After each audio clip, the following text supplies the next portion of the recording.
আসসালামু আলাইকুম, কি অবস্থা সবার? আশা করি অনেক ভালো। শেখ হাসিনার পদত্যাগের পর গণভবনের কি একটা অবস্থা! শেখ হাসিনার পুরো জিনিসপত্র লুটপাট করে নিয়ে গেল।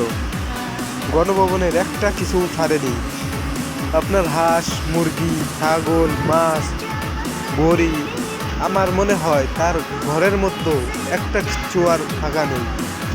টিভি, খরগোশ, হাঁস, তার শাড়ি, মানে খুব হাস্যকর একটা বিষয়। অনেকে এই দিনটার জন্য অপেক্ষা করেছিল এতদিন। অনেকেই বলছে না যে বাংলাদেশের অবস্থা সেম শ্রীলঙ্কার মতো হবে, তো তারই একটা জলযন্ত্র রূপ এটা। গণভবনের একটা আসবাবপত্র বা এমন কিচ্ছু রাখেনি। সব কিছুই যার যার মতো, যার যা ইচ্ছা হয়েছে সে সেইটা নিয়েই হাঁটা দিছে।